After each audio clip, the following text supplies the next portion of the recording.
આજ હું ખેતરમાં આંટો મારવા આવ્યો અને મેં એક વસ્તુ જોઈ.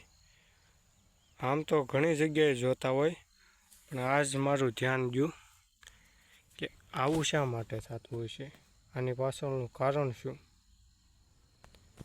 બધે જ્યાં જ્યાં ઉગ્યા ને બધે ઉગી ગયા છે, પાંદડા ફૂટી ગયા, પણ આ એક છોડવો છે, આમાં હું છું કંઈ સમજાણું નહીં. પાંદડા બે સાઈડના ફૂટી ગયા, અંદર કોટો પણ છે, પણ બીજામાં જે આમાં છે, આ પાંદડું ફૂટ્યું એવું પાંદડું આમાં ન ફૂટ્યું. એનું કારણ શું હોય કંઈ સમજાણું નહીં. ઘણા મોલમાં જોયું, પણ આજ મગજમાં આવી ગયું. આનું કારણ કોઈને હોય ખબર હોય તો. અને બીજી વસ્તુ એ કે બધા તુરિયામાં ટોટલ જેમ કે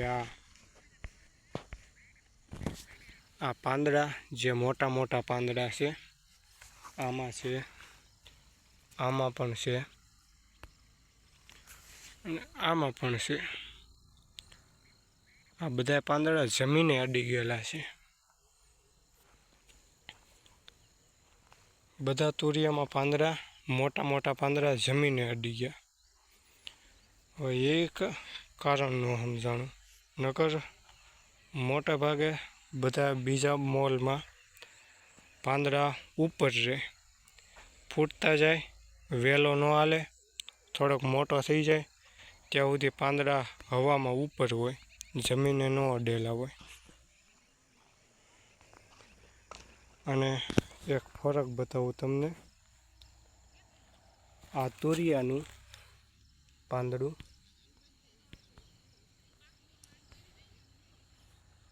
તુરિયાનું પાંદડું અને આ દૂધીનું પાંદડું. આ ગોળ પાંદડું દૂધીનું, આ તુરિયાનું પાંદડું ત્રિકોણ જેવું.